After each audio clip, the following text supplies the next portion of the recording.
So shalom, shalom, everybody tuning in live, and Akim and Aqua from the beautiful piece of dedications.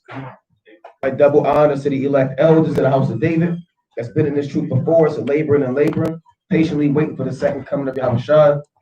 Shalom to the mighty men that go out there in the highways and byways that labor and do the work of the Heavenly Father, and the men that are getting built up in the spirit, the Akims, and the Aquas out there, married and unmarried, being diligent and studying and keeping the commandments, and all of the brothers and sisters that came into the class today, to the school today. Shalom. Shalom. We're going to kick it off and continue where we left off in Romans chapter 8, and we're going to pick it up in verse 18. Right? This is called the glory. We're going to the glory of the kingdom. We're going to finish Romans chapter 8 and 18. So everybody's on Romans 8 and verse 16. Say come.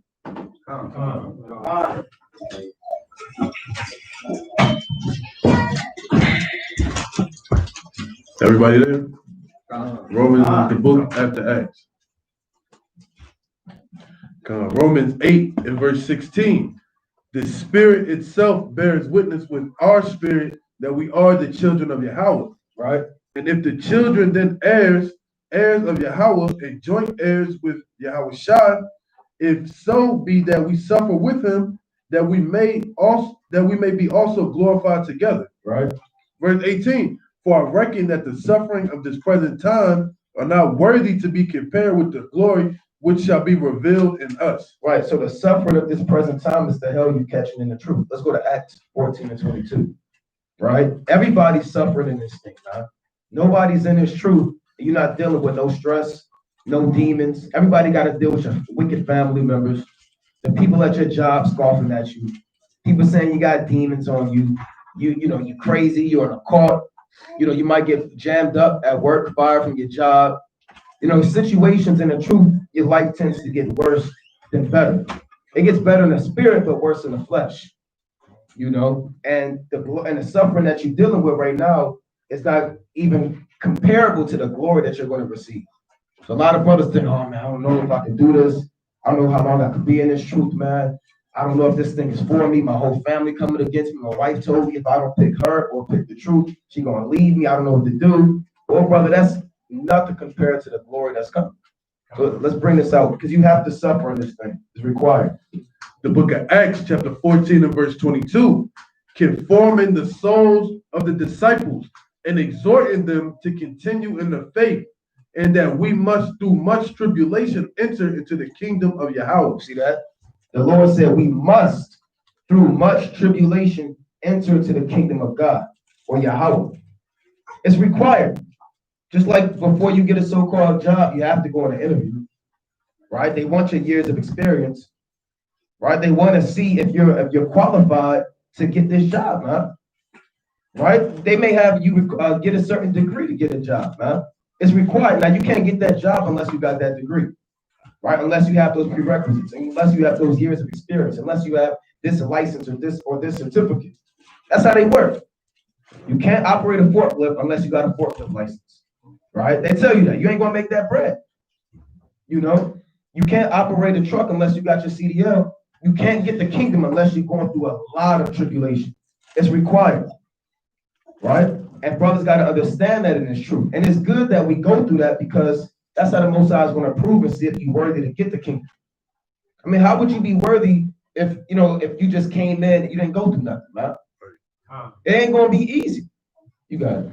This is 1 Peter chapter 4 and verse 12. Right, 1 Peter 4 and verse 12. Right, and it reads, Beloved, think it not strange concerning the fiery trial which is to try you, as though some strange thing happened unto you. Right, so don't think it's strange when you start catching all manner of hell. Right, you on your way to go to camp, you blow out a tire. Right, you lose your job when you want to keep the Sabbath day. Right? You got all manner of hell going on all around you. Don't think it's strange, man. Verse 13. But rejoice in it as much as ye are partakers of Yahweh's suffering. Right? So the same strange trials and tribulations the Lord went through, we got to go through. Right? So don't think it's strange. That when his glory shall be revealed, ye may be glad also with exceeding joy. right? So when the glory of Yahweh Shah comes back and brings down the destruction of our enemies, we're gonna get that same glory. Lord willing, we're gonna be part of that number, right? And this is Sirach 2 and verse 1.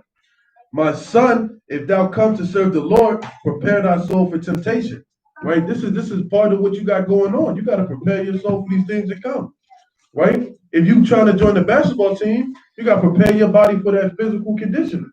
Running suicides, 2-a-days, running up the hill, push-ups, sit-ups, right? Medicine balls. You got to prepare yourself for this walk. This walk ain't gonna be no cakewalk.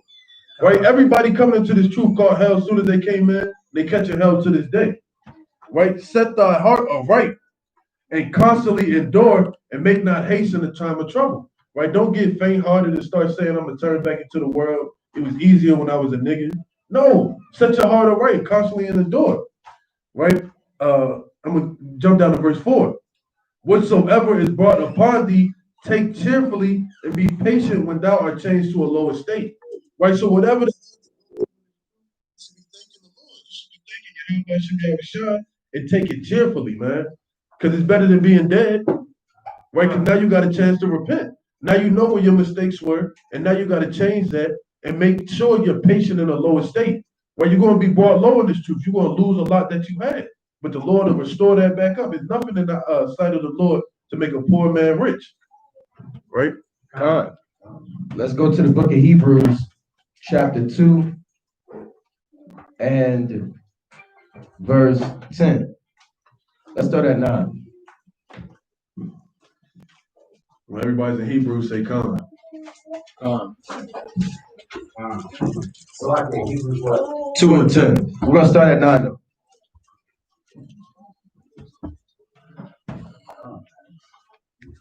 The book after Titus.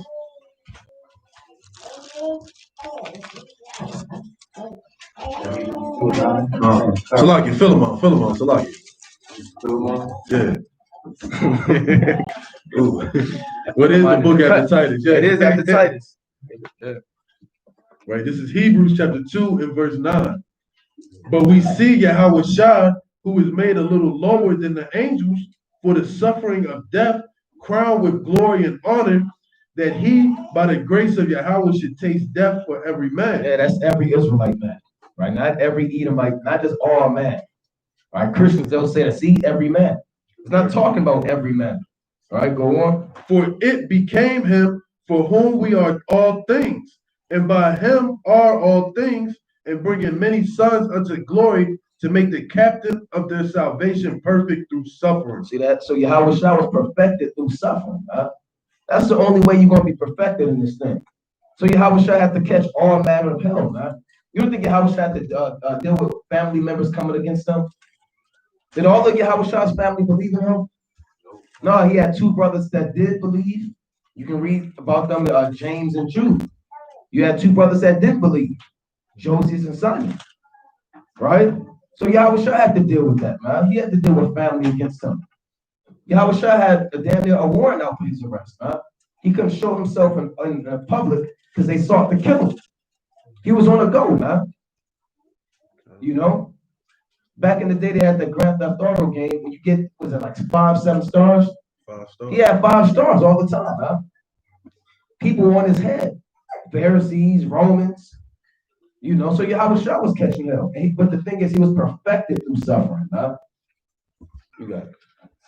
You got a precept? Wow. Let's go to real quick, Galatians chapter 5 and 17.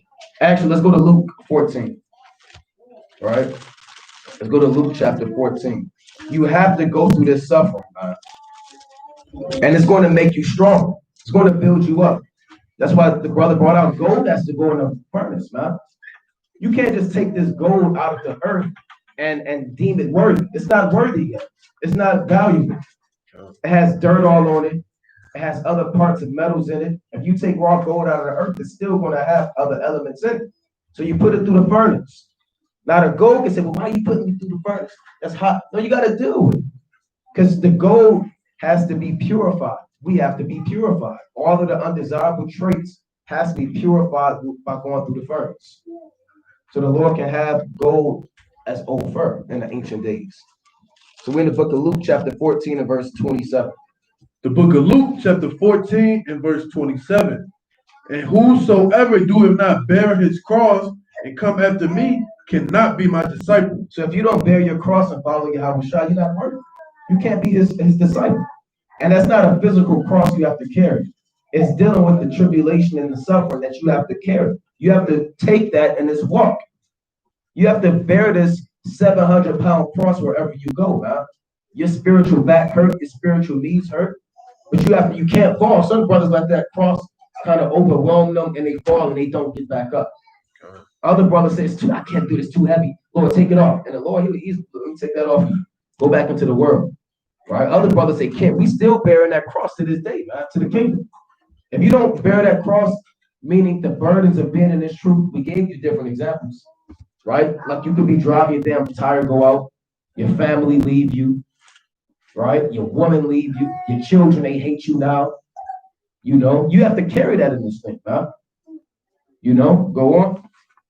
Verse 28.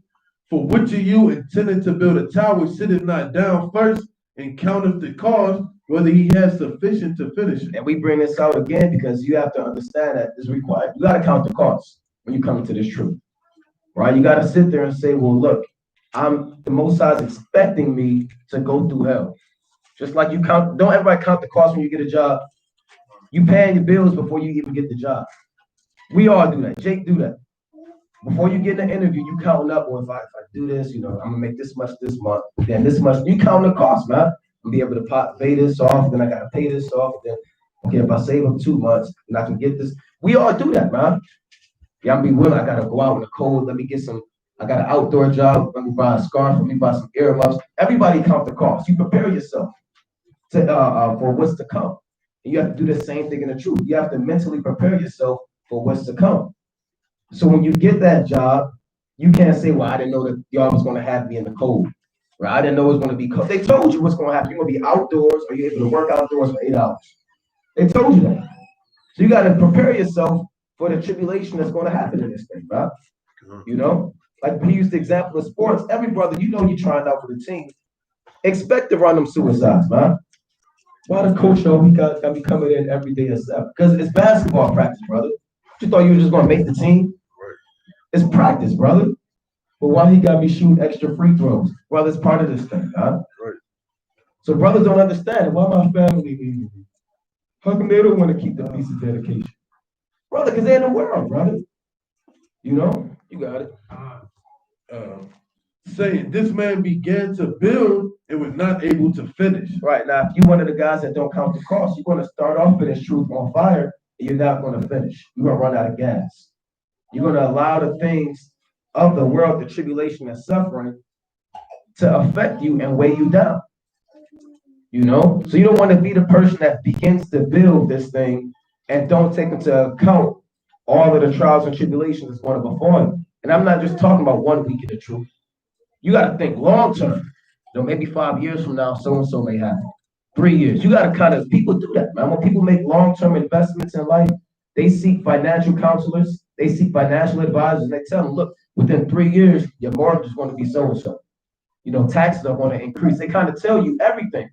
So the people that plan on buying houses and investing in business and companies, they know what they're getting themselves into. We have to have that same business mind frame when you're dealing with the sufferings and the tribulations of this truth. You know? And what better advisors do you have than your fathers, the prophets, man? Read the accounts of what they went through and say, well, damn, am I willing to get locked up like Jeremiah? Get beat up like Yahweh Shai? Get put to death like Antipas, the faithful martyr, a Paragamo? You know? So we back in Romans chapter 8. Let's read that again, 8 and 18. Romans chapter 8 and verse 18.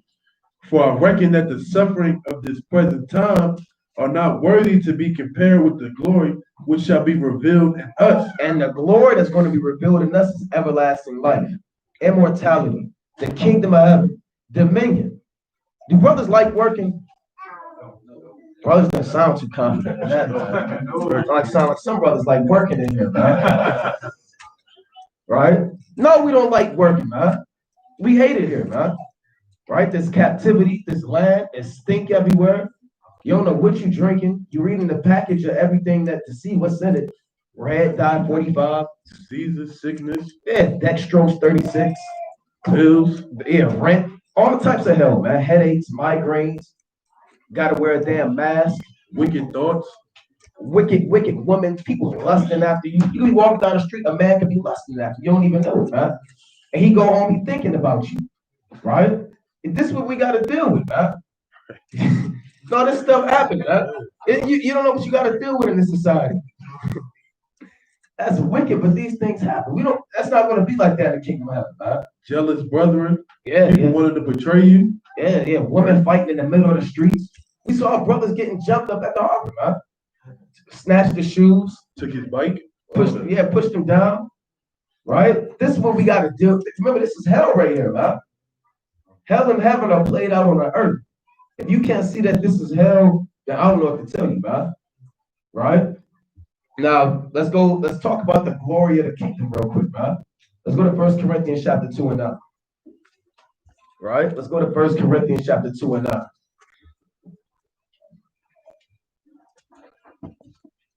Right, when everybody that 1 Corinthians say come. Come, the book of 1 Corinthians chapter 2 and verse 9.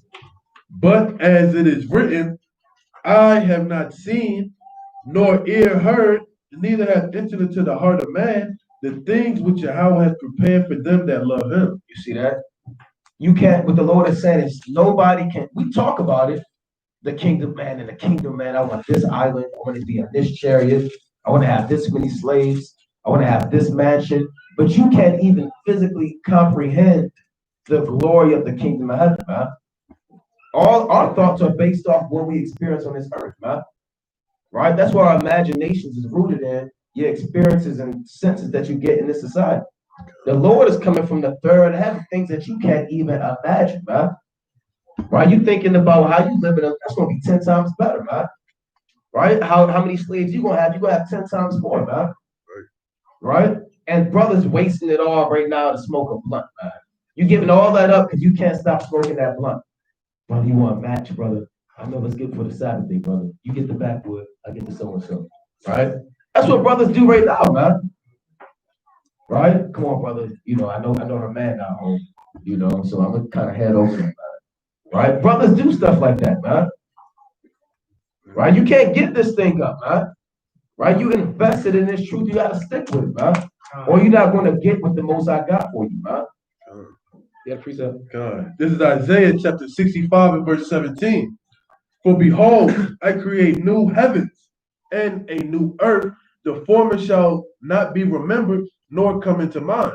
Right? Like the brother said, you giving this whole you remember in the former world how nice this next world is going to be. Right? The way this kingdom is going to be, you're not even going to be wanting to think about that little weed that you had in the world. Right? That little pleasure you had, that's going to be obsolete compared to all the joy we're going to be having in the kingdom. But be ye glad and rejoice forever in that which I create. For behold, I create Jerusalem a rejoicing and her people a joy. Right? Jump to verse 20. There shall be no more dense an infant of days, nor an old man that has not filled his days. Do anybody know what that means? An old man that has filled his days. No death. That's exactly what it means. Right? When old people get old, what they looking for? They getting closer to knocking on death's door. But an old man shall not fill his days. Right? For the child shall die at 100 years old, but the sinner being 100 years old shall be accursed. Right? So the child's gonna die at 100. How can a child die at 100? Right? You done being a child when you turn a teenager. Right? Meaning we're gonna live forever, man. Right? We're gonna live forever. But if you a sinner, you're gonna be accursed, man. You're not gonna get this kingdom, man. You're not gonna be able to inherit and have the glory, right? To be partakers of the glory that's coming with Yahweh, right? And they shall build houses and inhabit them, and they shall plant vineyards and eat the fruit of them. Right? We go back to the curse in Deuteronomy. We building houses and we're not dwelling in them now. We planting vineyards, and the other nations are reaping of our grapes, of our fruit that we put our labor into. Right? Salakia. They shall not build and another inhabit, they shall not plant and another eat up. For as the days of a tree in the days of my people, and mine elect shall long enjoy the work of their hands. Right? So the elect are going to enjoy the work of their hands forever. Right? Eternity. And we can't even fathom what eternity is right now. Right? You can't, what am I going to be doing 700,000 years from now? You can't even think about stuff like that. It's like your brother get a 2-week vacation to think that he in the kingdom, man. You got 2 weeks off from work and you your mind is made up, man. You say this is it. It don't get no better than this. You in Ocean City, you in Myrtle Beach, Virginia Beach. You got your feet in the sand. You think that's it, brother. It's more than life than Ocean City and Myrtle Beach, man. You know, and watching the waves crash and on the jet black sand, man. It's more than life than that. You know? So like you. Everybody in this room, $500 is life-changing money. Yeah. That's life-changing money, man. You find $500, shoot, I pay my bills, I'm up now. That's nothing, man. $500 is really nothing, right? Imagine you find 500 million pieces of gold. Like, man, that's nothing. That's nothing, man. Look, throw that in the bag. Right. That's how it's going to be in the kingdom, man. We're going to have infinite riches, mansions, servants, eternal life, hundreds of thousands of kids, endless fruit, endless land, right? A chariot. We're going to have anything that we can desire, man. And that's what we're setting our mind forth to. That's what our eyes should be looking for. Damn what happened yesterday, right? Because the Lord gave you breath today to do better than you did yesterday. And that's how you got to look at it. As long as you got breath in your life, man, you should be striving towards that kingdom. All right. This Second Maccabees chapter 3 and 6. This Second Maccabees chapter 3 and 6.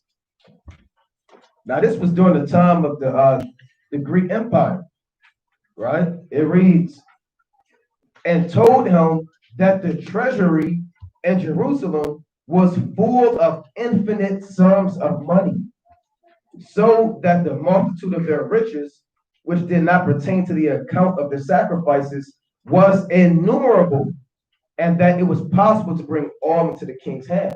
So even during the time of the Greeks, we had infinite riches. You couldn't count. You talk about, well, I want to be like the man of Rockefeller, the Rothschilds, they got it going on. Bill Gates. No, we had infinite sums of money, man. Right? Never ran out. Bottomless pit of money, wealth, and riches. Right? And that same thing is going to come back to you in the kingdom of heaven, man. Right? A lot of brothers think, man, I got me 20 acres, man. Ooh, man, I got me some land. No, brother, you don't have no damn land, brother. It's a so-called white man's land. Right? You in his land, man. The whole earth was made for you, man. So in this society, we've been relegated to think that the minimum is the maximum, man. That just the bare minimum, that's enough, right? You have more to come to you than what you expect. Now I'm gonna get this precept. We'll go to 2 Corinthians. Let's go to 2 Corinthians, the 4th chapter, man. So this should hey, I'm kind of getting motivated, man. Brothers got to be on fire. You're not going to make this thing if you're not on fire. But you examine yourself. Yeah. You got to examine. You got to be diligent, man. Or guess what? You're going to die in the land with the so-called white man and not get buried. No burial. And just get plucked up by the fowls of the air and torn by the beasts of the field. All right? That's a horrible way to go out. You done wasted your time ordering fringes. You done wasted your time getting that apocrypha coming from Amazon. Right? You done got your 1611, just blew it, brother. Right? Over a woman, over flesh, one night in paradise, one final high. Right? Well, brother, you're not going to make it, man. Right? Let's get that in 2 Corinthians, the 4th chapter. And we're going to read verse. Let's start at 16. Let's start at 15. 2 Corinthians chapter 4. Let's see. At 15. The book of 2 Corinthians chapter 4 and verse 15. For all things are for your sakes, that the abundant grace might through the thanksgiving of many renown the glory of Yahweh. Right. So everything that we do is for the people to get edified, and all honor and glory go back to Yahweh Shah, no matter how much you want to thank us. Go on. For which cause we faint not. No, we faint and we giving up. For which cause we faint not. See that? We're not fainting in this thing, man. We running the race. You can't run out of gas, man. Like, bro, I don't know if I could do this, man. I don't know if this thing is really for me. I want to try my hand in Islam. I just want to go back to church. My grandmother, she gonna be mad at me. No, we're not dealing with that, man. For which cause we faint not, right? For we faint not, but though our outward man perish, yet the inward man is renewed day by day. Yeah, your outward man may perish. You're gonna get older, your back start hurting, your knees, you get stressed out, but your spirit should be getting stronger and stronger and recycled day by day. Why? Because you're always praying. Now you're learning more. You're waxing stronger in knowledge. You're increasing in the spirit. You have more experience and you're getting stronger day by day, although your flesh is getting weaker day by day. Go on. Verse 17, for our light affliction, which is but for a moment, working for us as a fair more exceeding and eternal weight of glory. So the Lord said, whatever you're going through is called light affliction. Whatever you're going through, right? It don't matter. You could be in prison right now. There's brothers in prison in the truth right now, right? That's light affliction. You can't pay your bills and rent right now because you opted to keep the Most High's law, statutes, and commandments and break it instead of breaking a Sabbath day. And you kind of short, you're 3 months behind and you stressed out and you got the bills piling up. You're getting the phone calls from the debt collectors. That's light affliction, man. Your children don't want to follow the laws and commandments. You don't know if they're going to make it or not. That's light affliction. Whatever you're going through is light affliction. It is not compared to what's coming to you for taking that light affliction. Go on. You got to take that on the chin, man. Go on. While we look not at the things which are seen, but at the things which are not seen. For the things which are not seen are temporal. Things which are seen. But the things which are seen are temporal. But the things which are not seen are eternal. Yeah, this is one of my favorite verses, right? And it got brighter in here. Right? Let's read that again, Baba Shah. While we look not at the things which are seen. Now, we don't look at the things which are seen. That's what people, let's go real quick to 1 John 2 and 15. What are the things that are seen? Do brothers know? Flesh, the flesh, money, lust, material things, sex, fashion. That's what people are focused on, man. Getting that next fancy car, man. Buying that next expensive outfit. They whole mind frame the PS5. You're saving up, putting on. I got the PS5 on layaway. I hope Sears open back up. I want to go back to Sears, right? Kmart, right? I'm trying to invest in this company, right? A lot of brothers into that Forex spirit, man. Hopefully Forex does better than it did last year, right?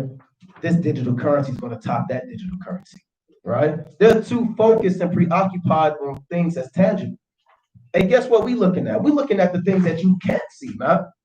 I'm looking at a chariot, you're looking at a Bugatti, right? You're looking at a 5-mansion house. I'm looking at the entire earth being ruled in righteousness, man. So we on a different playing field than the people of the earth, man. That's why we're not interested in this society, man. We don't fit in. We're the oddballs. We're the weirdos, man. Right? I remember in the world, you had that weirdo in class. He was kind of the oddball. Everybody kind of looked at him. And we're that now. Right? We're that guy in the world. You had something? Nah. All right, so let's read that real quick. The book of 1 John chapter 2 and 15.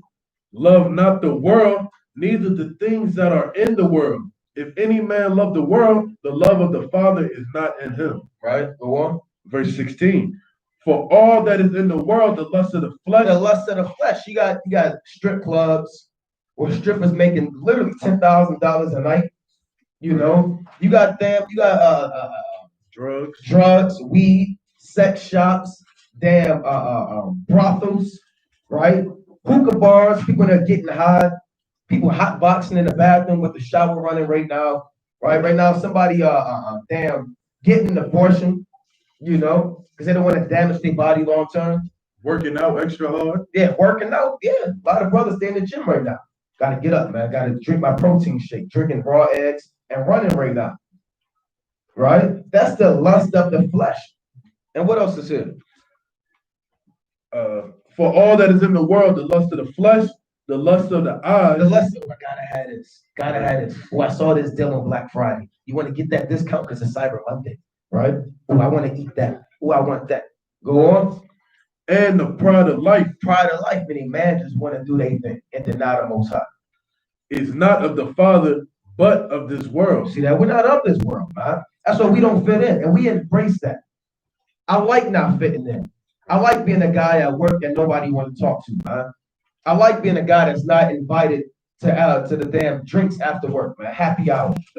I like being a guy that's kind of when I walk in the room, they kind of change the subject because they was talking about me the whole time.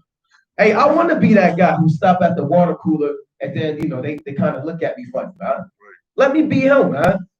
Because that's who Yahweh Shah was, man. That's who Jeremiah and Ezekiel and Daniel and Haggai and Enoch and Elijah and Noah were, man. Let me be those men. Rejoice in rejection. There you go. Right? Rejoice. I like that. Rejoice in rejection. Come. This is the book of Colossians, chapter 3 and verse 1. For if ye then be risen with Yahweh Shah, seek those things which are above, where Yahweh Shah sitteth on the right hand of Yahweh. Set your affection on things above, not on things on the earth. Right? So set your love and your wants and your cares and your priorities on the things that are above. That was Colossians 3, 1 and 2. Right? Set it on the things that are above. Right? Think about chariots over Lamborghinis. Right? Think about slaves over employees. Right? It's always a opposite to the negative, man. It's always the opposite. Right? You got the left hand side, you got the right hand side. You should always be focused on the right hand side at all times, man. Come. Let's read that one more time. I'll read it in 2 Corinthians chapter 4 and 18. Right? And it's important for brothers to get your mind focused, man. You gotta be focused. You got people that play sports, they play in the middle of the game, they're too busy looking in the crowd. They're too busy thinking about what they could have did instead of what's coming, man. Right? You gotta be dialed in, you gotta be focused, man. You can't lose that one slip up, and that's it, man. And you watch sports in the world, one slip up, the dude run past you and scored a touchdown. You trying to figure, damn, what happened? Your mind wasn't right for 1 second, man. Now the pen code don't work to the facility. Yeah, now you get damn, you can't come into the practice facility no more. Right. One false move, you're getting crossed up. Brothers know they play sports, man. You look to your right one time, boom, dude going past you. Now you think you could block it, now you're getting ducked on. It happens just like that, man. Right? Just like that, you get destroyed. Just like that, you slip up and fall, man. Ain't no time to be falling. You got to be focused 24/7. I'm going to read that again, 2 Corinthians chapter 4 and 18. While we look not at the things which are seen, but at the things which are not seen. For the things which are seen are temporal. Temporal meaning they're only here for a moment of time. Don't get fooled. These people that got wealth and riches, they ain't going to be forever. These people that think they making it, you watching these athletes, LeBron James and these celebrities, they getting these trophies for the Grammys and the Oscars, and you kind of looking like, damn, man, they going to be here. No, they ain't going to be here a long time. They're going to be cut down soon, man. Right? For the things which are seen are temporal, but the things which are not seen are eternal. You see that? 4 and 18. Right. This is the book of Matthew, chapter 6 and verse 32. For after all these things do the Gentiles seek. Right? So after everything that the brother was up here naming, the Gentiles seek after that. Right? They seek after the riches. Right? They seek after the way to get long life by these vaccinations and making their bodies into robots and artificial life. Yeah, that's what they seek after. They seek after the things that that's what we seek after. Right before we came to the truth, we were seeking after the things that the Gentiles seek after. Because we were Gentiles, carried away in dumb idols. Right? For your heavenly Father knoweth that ye have need of all things. But seek ye first the kingdom of Yahweh and his righteousness, and all these things shall be added unto you. Right? So you got to seek the kingdom of Yahweh, and everything is going to be laid out in front of you. Right? It's going to be it's a game that's out. It's called Fortnite. Right? They be building up the forts and stuff. You be running and the planks be adding up out of nowhere. That's how it is when you seek the kingdom. Right? Every step is going to be just beautiful. Right? There ain't going to be no stumbling. Ain't going to be no falling as long as you're seeking the kingdom of Yahweh first. Right? Not seeking the things of the Gentiles, not seeking the things of the world, not seeking the lust of the flesh. Right? Because we went into this 2 weeks ago. The flesh wants you to die. Right? The flesh wants you to come with it. Right? But the spirit want to live forever. Right? It's the condition of the battle, man. Ain't nothing worthwhile going to be given easy to you. Right? Like I had not to get too deep into it, I had a homeboy I used to play basketball with. He said during basketball season, I do not deal with women. I'm trying to get this championship. We be laughing. I'm like, man, this nigga an idiot, man. What's he talking about? But now that I'm looking back, he was focused. That's the focus we need in this truth, right? Each day you wake up, you got to be refocused. Your mind got to be reprogrammed because that old man's going to keep trying to come back. Yeah, I want this, I want that. Now you got to reprogram your mind and stay focused, man. It's a training process. That's right. That's right. I had another precept too. Oh, go ahead. This is the book of Job, chapter 22 and verse 23, back on the kingdom. If thou return to the Almighty, thou shalt build up, thou shalt put away iniquity far from thy tabernacles, then shalt thou lay up gold as dust, and the gold of Ophir as the stones of the brooks.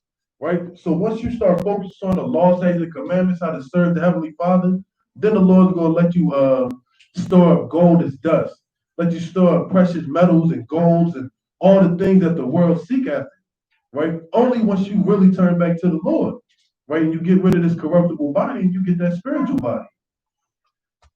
That's right. There's more on that too. You want to keep going on it? Nah, we can. All right, I got a quick precept. That was Job chapter 22, and I started at 23, but you can all the way to 30, really. This Ecclesiastes chapter 6, and I'm gonna read 1 and 2. That's what man deals with in this life, right? This Ecclesiastes chapter 6 and 1. It reads, "There is an evil which I have seen under the sun, and it is common among men.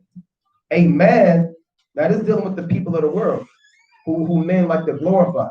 "A man to whom the Most High hath given riches, wealth, and honor, so that he wanted nothing for his soul of all that he desired." And there's men like that. They got it all, right? They got it all. They going on they eating the best food, right? You eating that 3-day leftover pizza, man, right? Sunflower seeds, barbecue sauce, right? Vienna sausages out the can, right? You got $30. Do you go to the dollar store? Do you go to Giant, Safeway? What are you going to do with it, right? You want to order food? You want to, hey, these things we got to deal with, man. It's the life of the average brother in the world, man. But you got people, they ain't worried about that. They taking a trip to the Cayman Islands right now. They going to Bora Bora, right? They out there into Tijuana, right? They wear the best clothes. These are the people that the Lord is speaking about. It says, "A man to whom the Most High hath given riches, wealth, and honor, so that he wanted nothing for his soul of all that he desired. Yet the Most High giveth him not power to eat thereof. This is vanity, and it is an evil disease." So that's it. They got a disease, man. Because they're not going to enjoy that long term, man. They're not going to have power to enjoy that because the Most High is going to kill them instantly, man. Why they on that island? You said what? It's heavy. Yeah, why they drinking that drink, man? They got that little cup with the lemon in it, the big margarita glass. They up there, they got the hula hoop people dancing in front of them. The bartender shaking the drink and pouring it in there. They laughing with hey, they gonna be cut down, man. Right? They got an evil disease worse than COVID-19, man. They got an evil disease worse than tuberculosis, worse than AIDS, worse than cancer, man. That disease is vanity. And it's common among men, but it's not common among us, man. Because we're not occupied in that, man. We're occupied, like the brother said, we're occupied in the things that are eternal. We're cured from that, man. Those are the sicknesses and the plagues of this world. I got one more. I'm going to jump to Ecclesiastes chapter 9 and 11.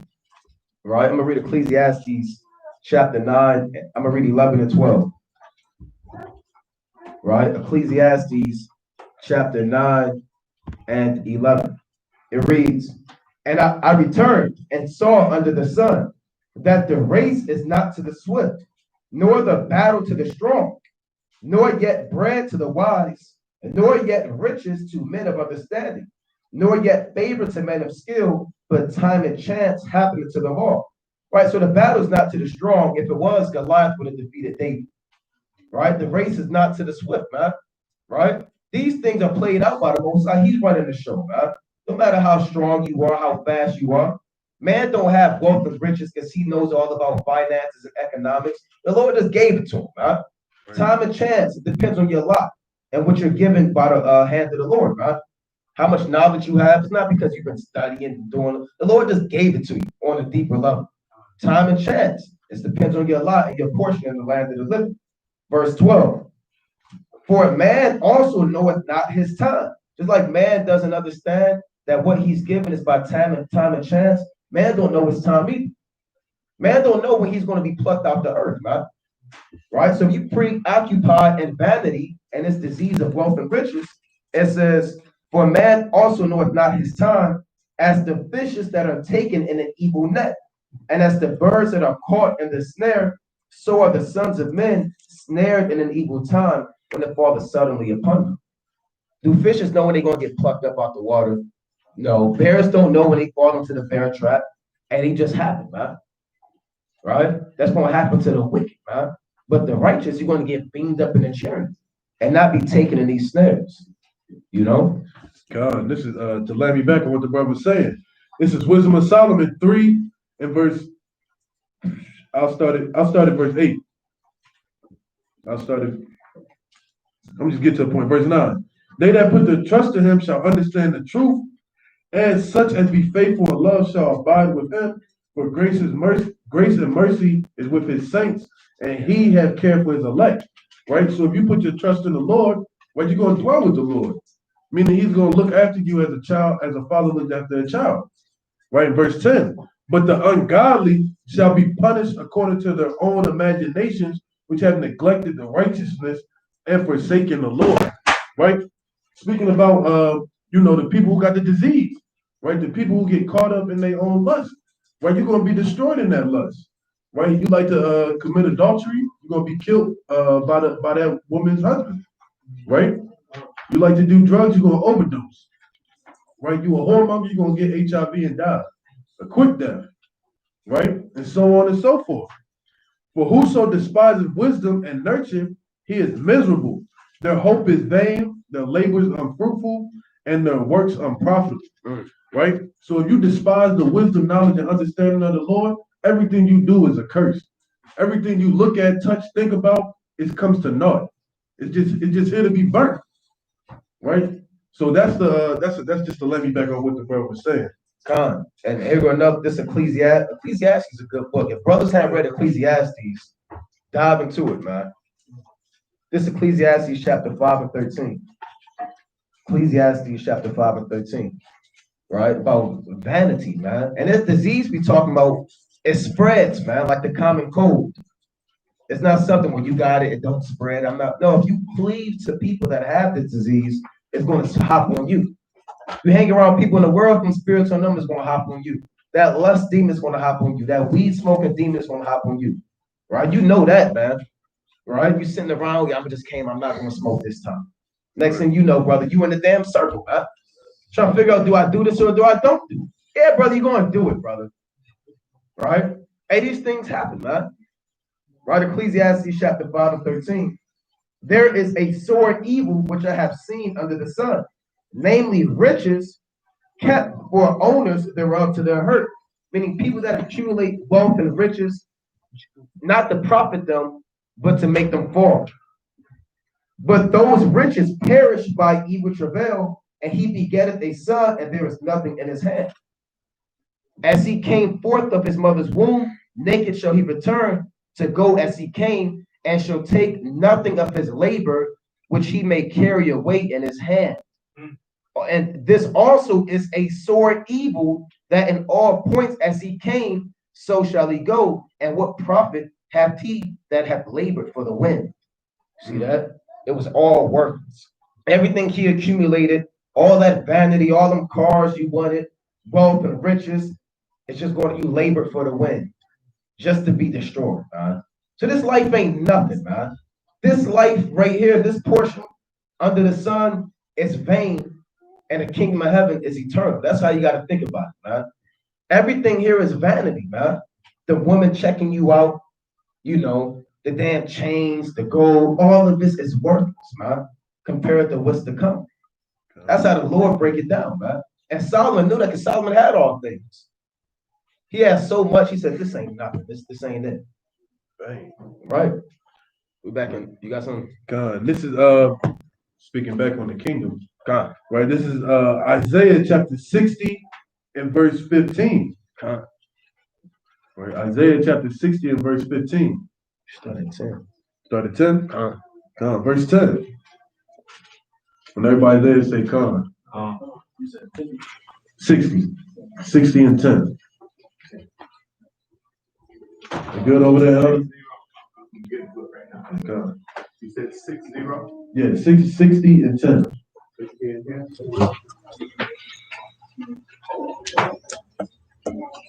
Somebody asked a question. Who brought the diseases over here first of all? The Most High brought the diseases. Right? That's punishment. Right? He was punishing us for the wicked that we did. Those are the curses. That's right. He just used Esau to do it as well. Right? This is Isaiah chapter 60 and verse 10. And the sons of strangers shall build up the walls, and their kings shall minister unto thee. For in my wrath I smote thee, but in my favor have I had mercy on thee. Right? So our kingdom's going to be built up by these other nations. Right? We're not laboring anymore after we come out of Babylon. God. Our labor shall cease forever. God. Right? That's our seventh day. Right? Like how the Lord rested on the seventh day, that's going to be our seventh day. And we're going to rest forever. Right? Verse 11. Therefore thy gates shall be open continually, and they shall not be shut day nor night, that men may bring unto thee the forces of the Gentiles, and that their kings may be brought. Right? What's the reason why your gates should be shut? To keep security, right? So they'll be open forever, meaning we're never going to have to worry about a damn thing. Right? We're going to be living in peace and tranquility. Verse 12. For the nation and kingdom that will not serve thee shall perish. Yea, those nations shall be utterly wasted. The glory of Lebanon shall come unto thee, the fir tree, the pine tree, the box, together to be to beautify the place of my sanctuary, and I will make the place of my feet glorious. Right? The beauty of Lebanon. Lebanon was beautiful in the ancient world. It was probably one of the most beautiful places in the world. Right? All that beauty is going to come back to the nation of Israel. Right? We're going to go back to that first estate. Right? Verse 14. The sons also of them that afflicted thee shall come bending unto thee, and all they that despise thee shall bow themselves down at the soles of thy feet. They shall call thee the city of the Lord, the Zion of the Holy One of Israel. Right? That's what I got a precept for that too. God. So that's all of the wealth that's coming back to us. Jake talking about, I want 40 acres and a mule. Right? This is 2 Thessalonians 1 and 6. Seeing it is a righteous thing with Yahweh to recompense tribulation to them that trouble you. Right? So that's the righteousness of the Most High. Right? The sons of them that afflicted you, they're going to come bending. Right? And you know when you bending, it starts to get uncomfortable after a while. Right? They're going to be bending to it day and night. Right? Forever. Verse 15. Whereas thou hast been forsaken and hated, so that no man went through thee, I will make thee an eternal excellency of joy of many generations. Thou shalt also suck the milk of the Gentiles, and thou shalt suck the breast of kings, and thou shalt know that I am the Lord thy Savior, and thy Redeemer, the mighty one of Jacob. For brass I will bring gold, and iron I will bring silver, and for wood brass, and for stones iron I will also make thy officers peace, and thy extortioners righteousness. What's that say? Yeah, I got it. Exactors righteousness. Violence shall no more be heard in thy land, wasting nor destruction within thy borders, but thou shalt call thy walls salvation and thy gates praise. Right? That sounds beautiful, man. God. You don't got to worry about fighting, arguing. You don't got to worry about nothing, man. Your gates will be called salvation. As soon as you walk in that kingdom, it's just nothing you could imagine.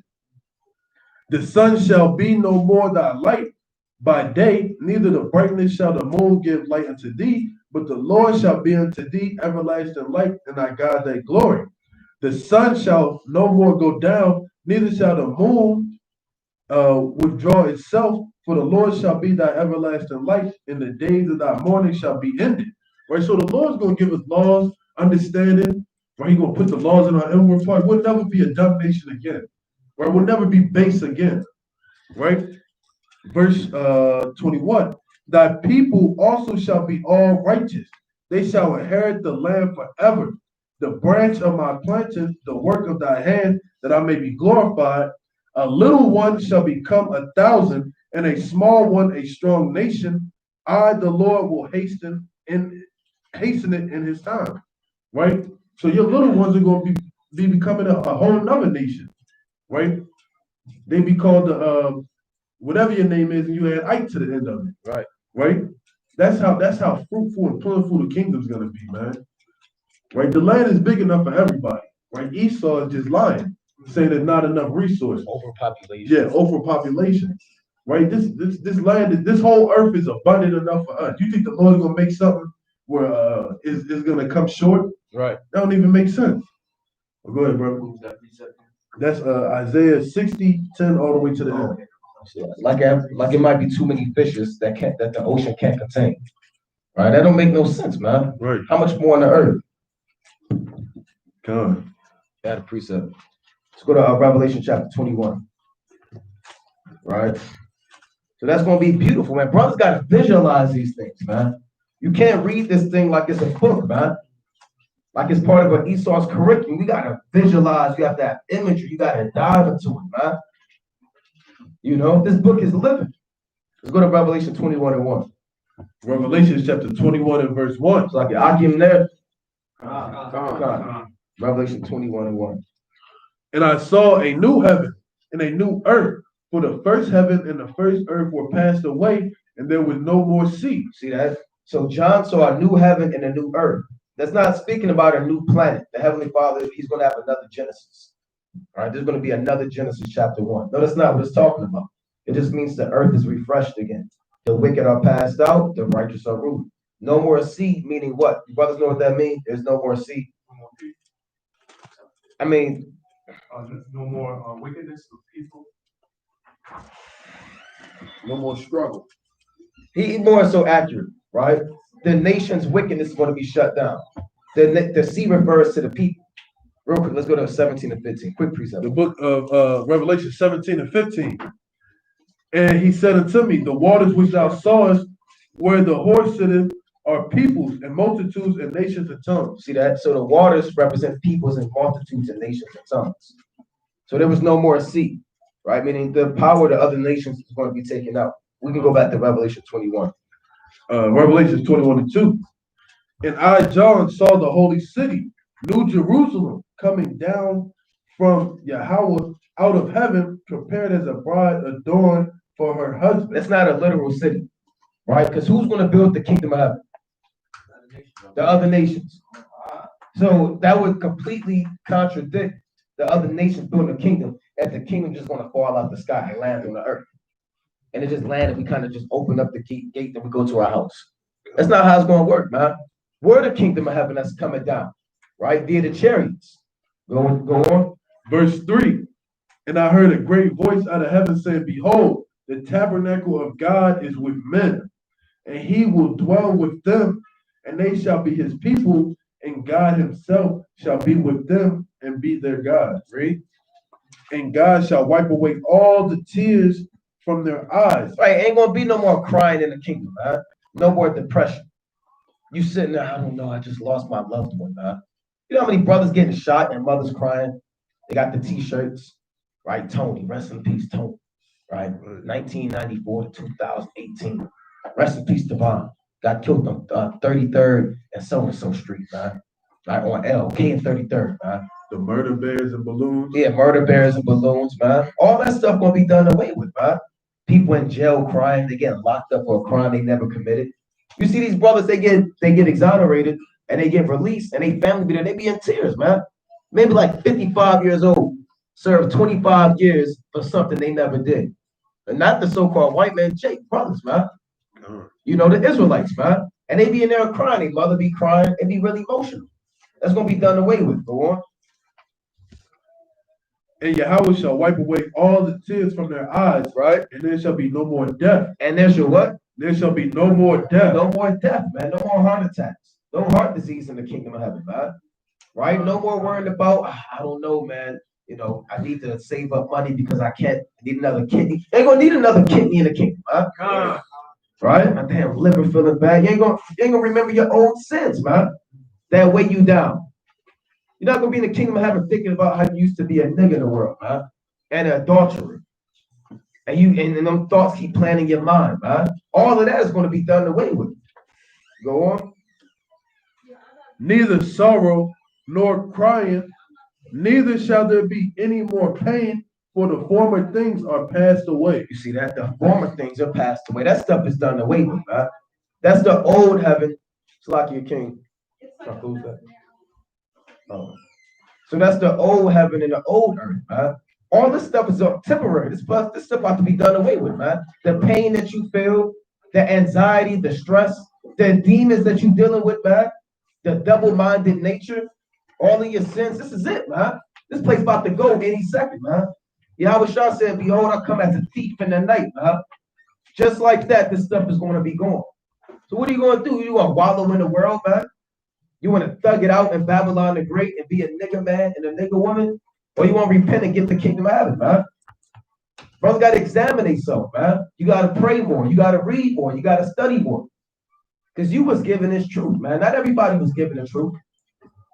Not everybody has the gift of knowing who they are in the last days. You can't take this gift and deal with it as if it's a thing of naught, man. That's Con, you got it. God, this is 2 Corinthians. Oh, it's like it's one more on that. I'm gonna read it. It's verse 5, Revelation 21:5. And he that sat upon the throne said, behold, I make all things new, meaning refreshed. And he said unto me, write, for these words are true and faithful. Is the Most High a liar? You see that? Is Yahweh Shah a liar? Is this scriptures? Are these scriptures false? You see that the Lord said, what?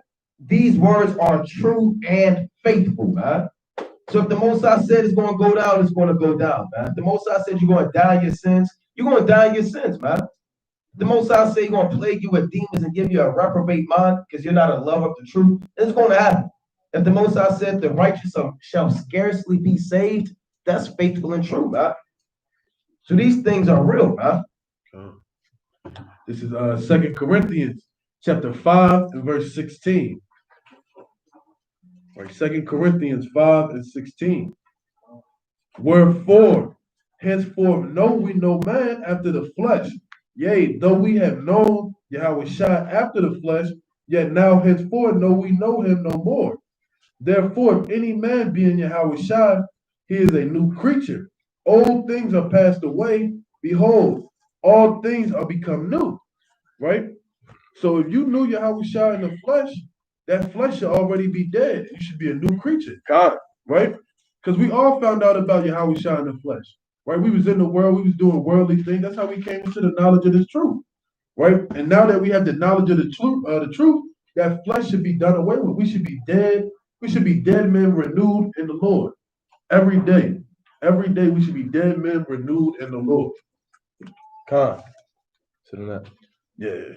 You want to keep going? There's more to it, but we can hit Romans. All right, let me get this up. I want to go to Luke real quick. Okay, go. All right, let's go to Luke chapter 19. Right, Luke chapter 19 and verse. It's my favorite parable in the scriptures, man. We're not going to read this whole thing. When does it go to the end? Let's read it 16. 16? 15. Luke chapter 19 and verse 15. Luke 19 and 15.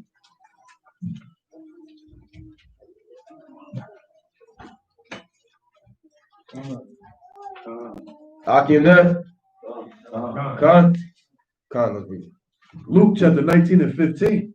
And it came to pass that when he was returned, having received the kingdom, then he commanded these servants to be called unto him, to whom he had given the money, that he might know how much every man had gained by trading. What's the money the Lord gave you? There you go, the wisdom, knowledge, and understanding. So when Yahweh Shah returns, he's going to take an account of what you did with the knowledge he gave you. Every man has received a certain amount of money, right? In the worldly terms, you have a man, he'll give drug dealers, they'll give Amos 10 kilos. They'll give you 5, they'll give you 2. What do you got to do with that? Do you take it and smoke it up and snort it up? No, in the world, you got to take it, push it, and bring back a profit, right?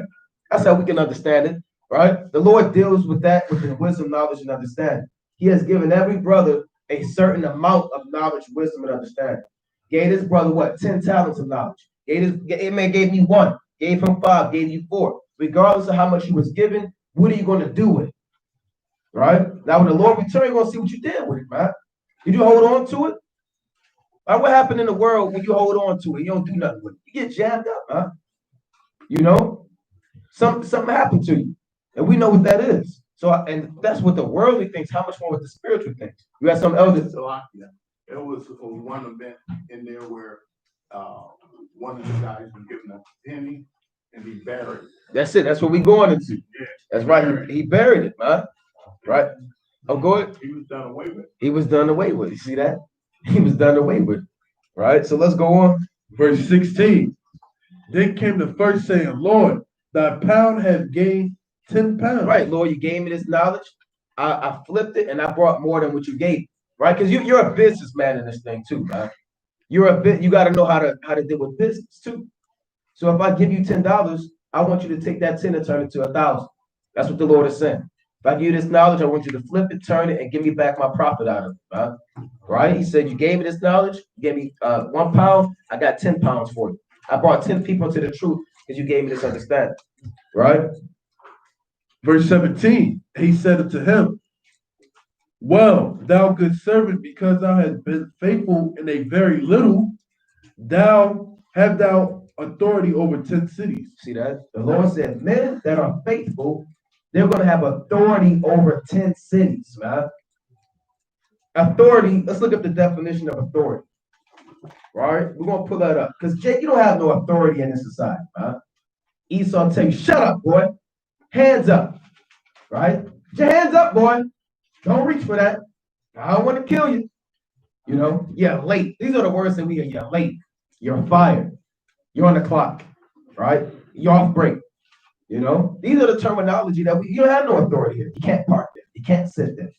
No loitering. Move around. Go in the back. Like you a kid. Yeah, like you a kid, man. You like your damn daddy here, man. Say what you can and can't do. Those days are coming to an end.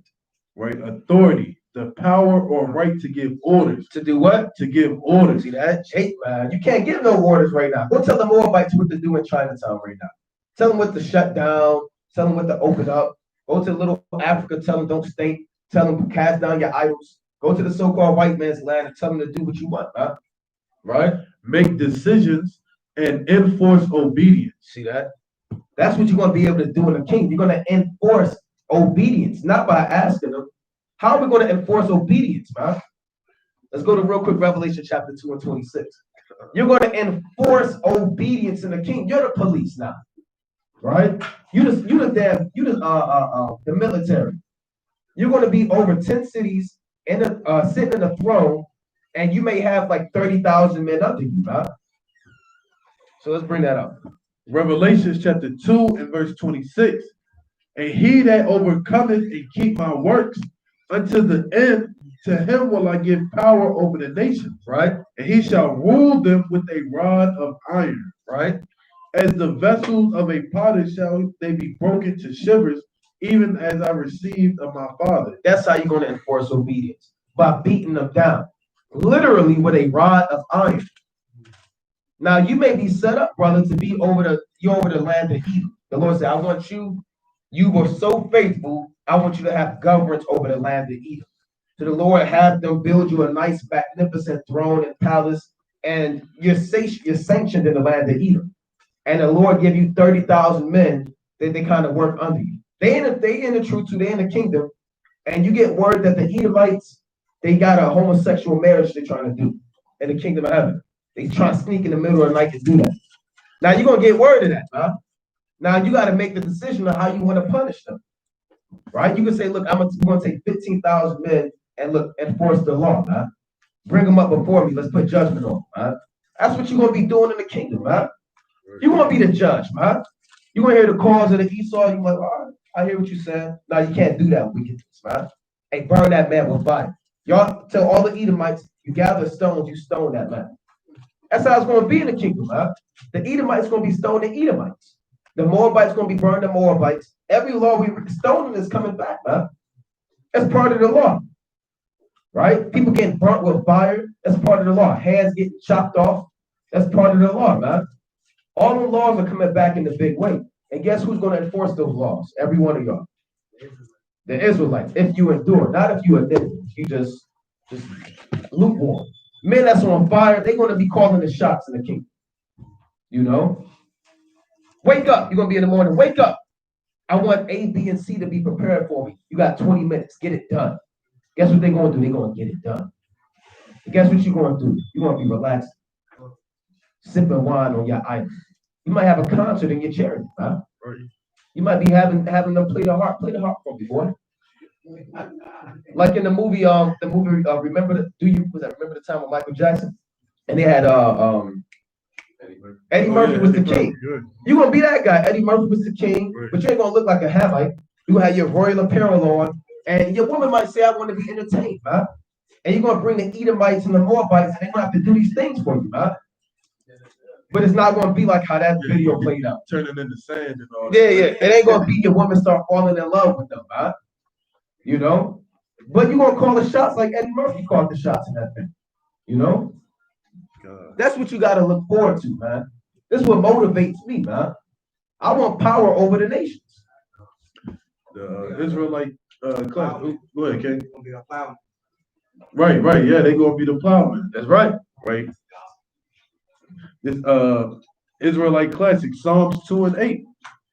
Ask of me, and I shall give thee the heathen for thine inheritance, in the uttermost part of the earth for thy possession. Thou shalt break them with a rod of iron, thou shalt dash them in pieces like a potter's vessel. Be wise now therefore, O ye kings, be instructed, ye judges of the earth. Right? So the Lord is saying, if you want the heathen, just ask me, but you got to be wise and hearken into the instructions. Right? Every great man is going to listen to righteous instruction. Right? If you're going to listen to this righteous instruction, he's going to give you the uttermost parts of the earth, the heathen, whatever your heart desires, and righteousness. Okay. This Amos chapter 9 and verse 11. Right? Amos chapter 9 and 11. Yeah. All right. Amos chapter 9 and verse 11.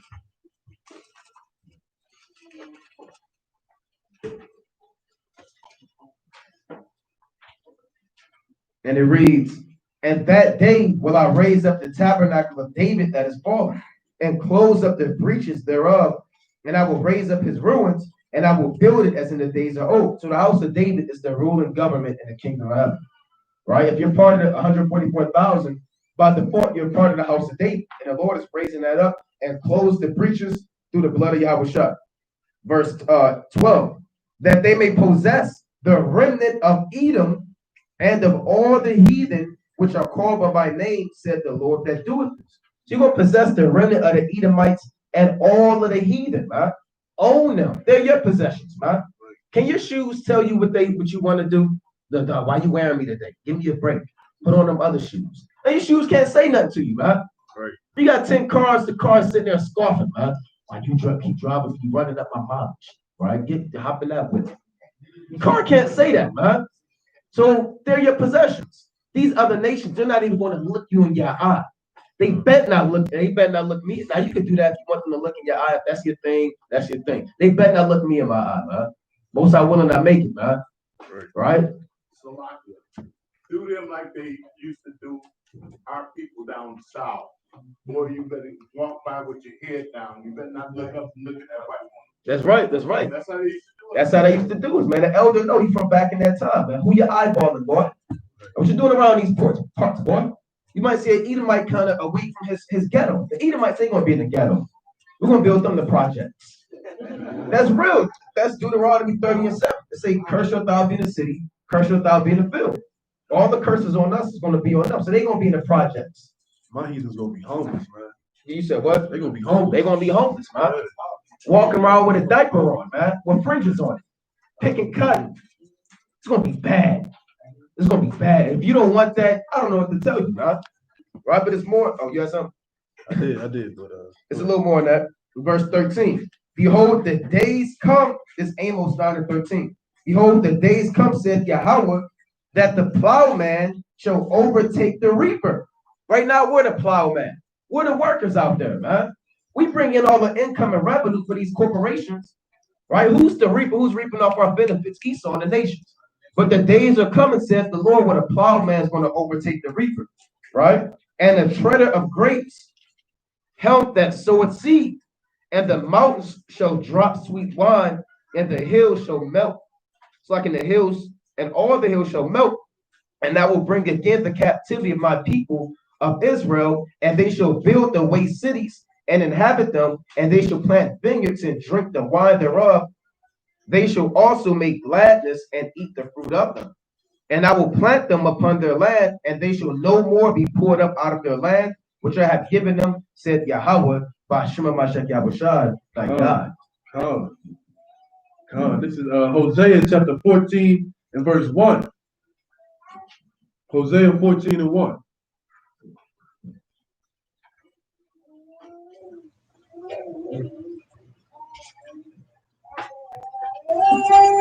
O Israel, return unto the Lord thy God, for thou hast fallen by thine iniquities. Take with you words and turn to the Lord and say to him, take away all iniquity and receive us graciously, so will we render the cast of our lips. Right, and I'm going to jump down to verse 4. Right, I will heal their backslider.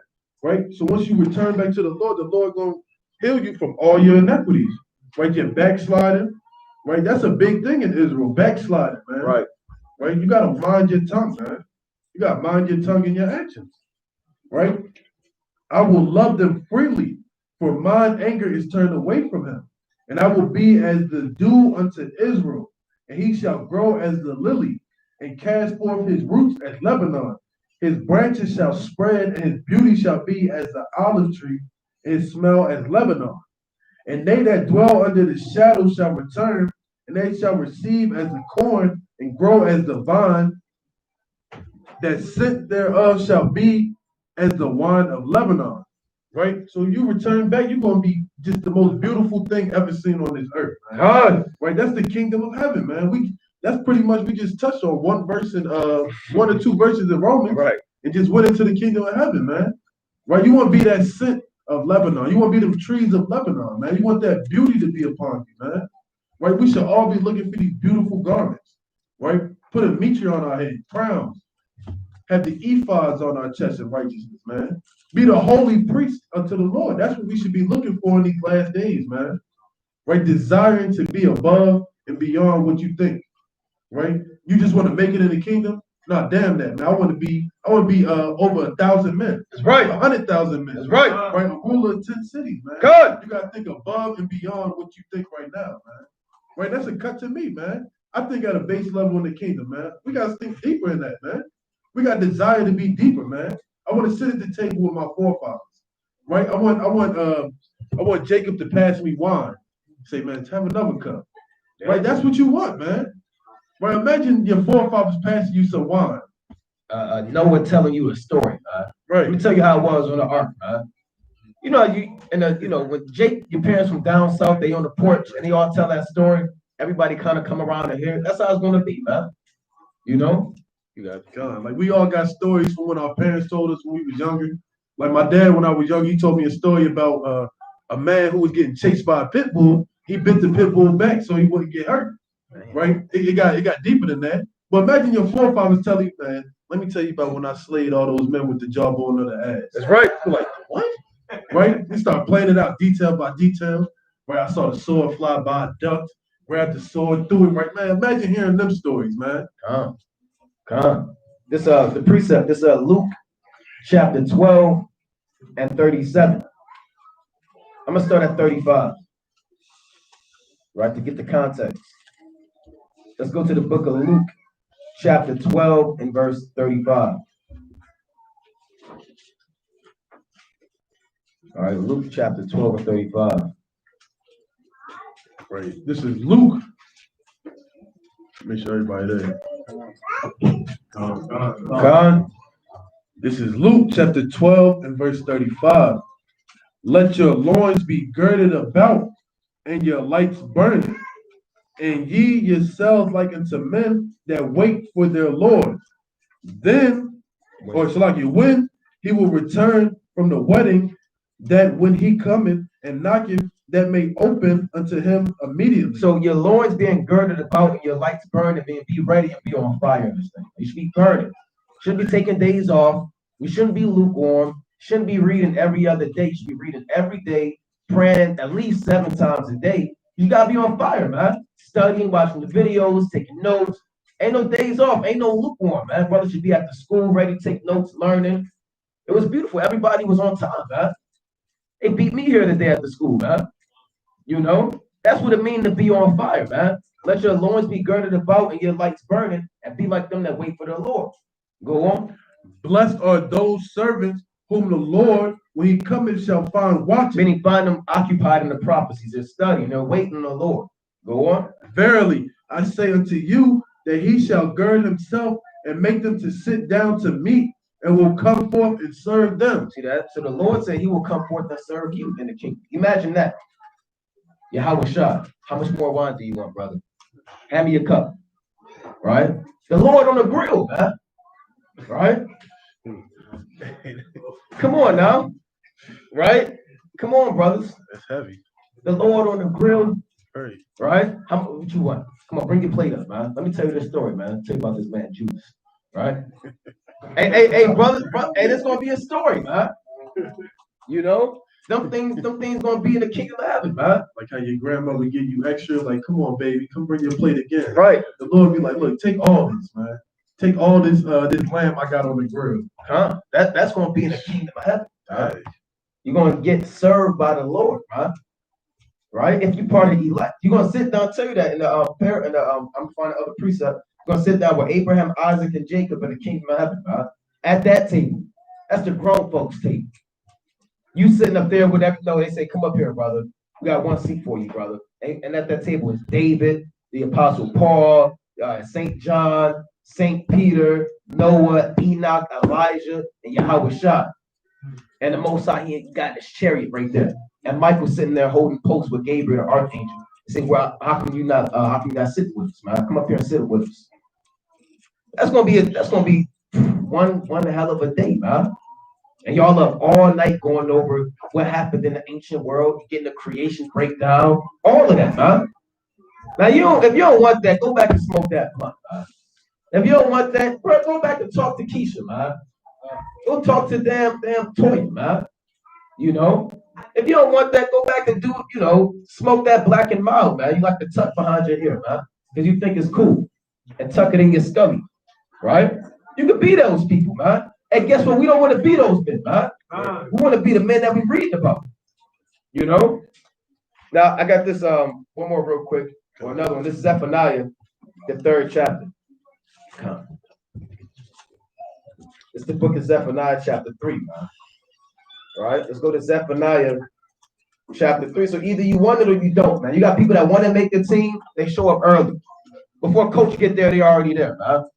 When coach leaves, they say, look, can I get the keys? I'll lock up. I just want to shoot some more free throws, man. And the coach, he likes stuff like that, man. He'll give you those keys, man. You know? The coach want to see the man, look, hey, coach, you mind if I got this play? We should think about this. The coach, he don't want to deal with the man that's always late, man. Right. Oh, man, coach always hard on me, man. When you go, I remember when I hooped in high school, we had this brother that said that, man. Coach, why you trying to hoop me? Why you always doing that to me, man? You always putting me down. Hey, guess what? Hey, he wasn't that guy. He didn't make it, huh? Right? The coach not looking for men like that, huh? You know? So the Most High is the ultimate coach, for lack of better terms, in this analogy. And you got to be doing what you got to do to make this team, huh? You know? Now let's go to Zephaniah 3 and 15. 3 and 12.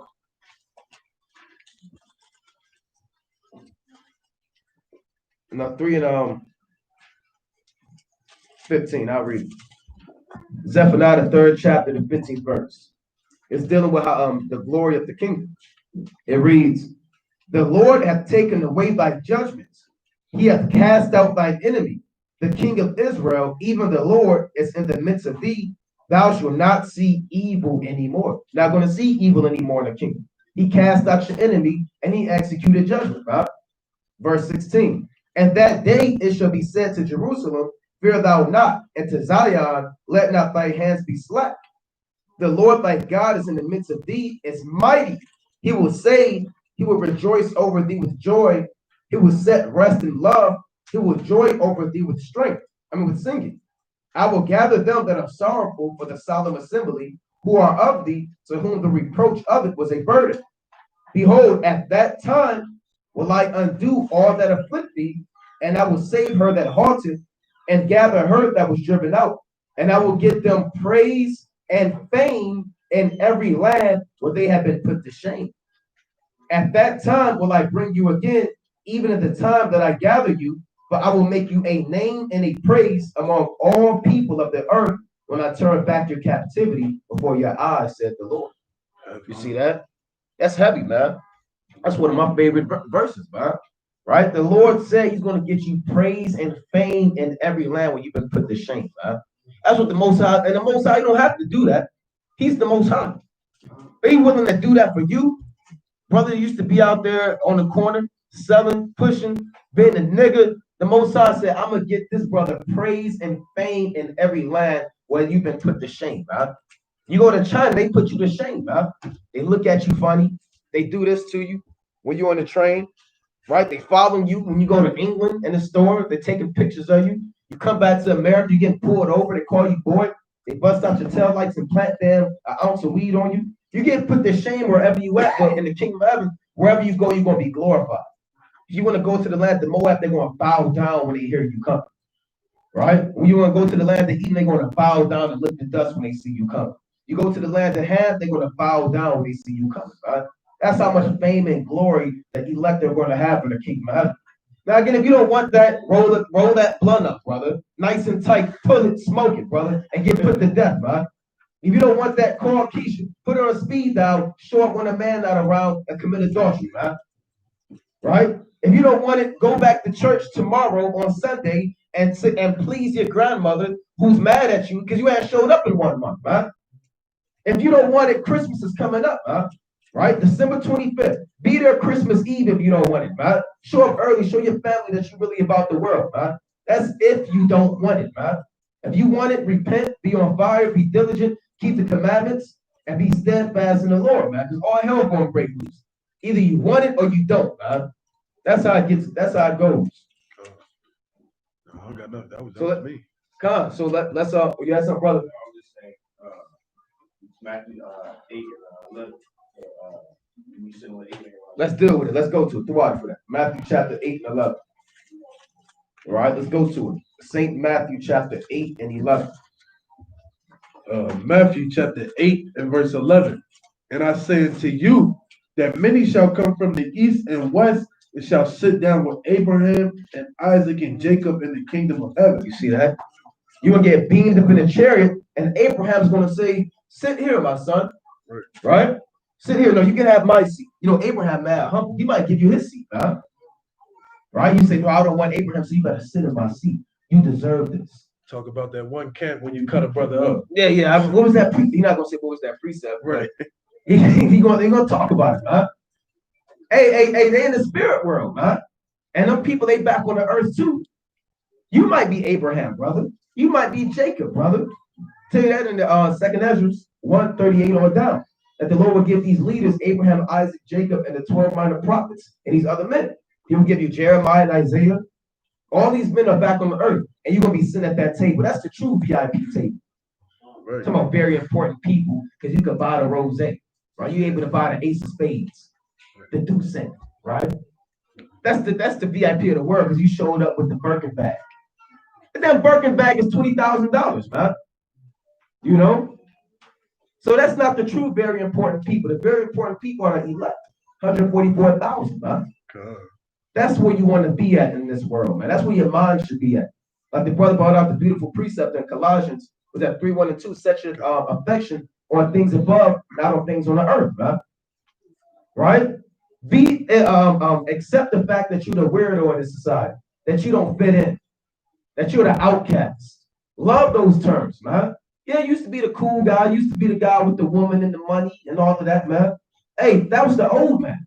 Now you're the odd man. You want to be the odd man. Be like Yahweh Shah, man. You know? So let's go back to Romans chapter 8 and 18. Right? You see that? We done went to one verse. Right? Romans chapter 8 and verse 18. Romans chapter 8 and verse 18. For I reckon that the suffering of this present time are not worthy to be compared with the glory which shall be revealed in us. We went over the glory that's coming, man. Right? Go on. So think about the suffering you're dealing with, and think about the glory that we just went over, man. And put it on the balance and see which one you want more, man. Go on. For the earnest expectation of the creature waited for the manifestation of the sons of Yahweh. That's our true earnest expectation. That's what we're desiring, to be made manifest like the sons of God, for the kingdom of heaven to come. Go on. Verse 20. For the creation was made, the creature, was made subject to vanity, not willingly, but by reason of him who has subjected the same in hope. Meaning the Most High made us vain just so we can have hope in him, that we will understand that there's no way out of this place, no way out of captivity, unless you're hoping in Yahweh Bashem Shah. We were made to go off just to hope in the Lord for salvation. Go on. Because the creature itself also shall be delivered from the bondage of corruption into the glorious liberty of the children of Yahweh. Right? For we know that the whole creation groaneth and travaileth in pain together until now. Right, we all grown. We all catching hell. Right? Go on. For we are saved by hope, but hope that is seen. 23. So and not only they, but ourselves also, which have the first fruits of the Spirit, even we ourselves groan within ourselves, waiting for the adoption, to wit the redemption of our body. Right? For we are saved by hope, but hope that is seen is not hope. For what a man seeth, why doeth he yet hope for? But if we hope for that we see not, then do we with patience wait for it. See that? So we're saved by hope, man. Right? Don't brothers want to make it out of hell, man. Don't brothers want to make it out of Babylon the Great, man. We're saved by hope, man. You don't know if you're really going to make it out of this thing, man. Right? You don't know if the chariot comes to destroy you or beam you up. If the Lord is going to say, depart from me, I never knew you, or well thou good and faithful servant. You don't know what words you're going to hear from Yahweh Shah. You're just hoping that you make it out of this thing, man. That's why you study, you pray, you read, you fast, you keep the commandments, because you hope that Yahweh Bashem shall have mercy on you, that you can get the glory of the kingdom. Got anything else? And with that, that's the first lesson, the Sabbath service, giving all honor and glory to Yahweh. We're going to begin to take an intermission. I know brothers smell the food, man. Right. It's going down. The sisters, it's going down. It's the feast of dedication, man. WFI, we're going to eat and drink and be merry, man. So the aqua got the food going down. We're going to take a quick, maybe 30-minute intermission and proceed with the next lesson. Come. Kwame Yashal. Kwame.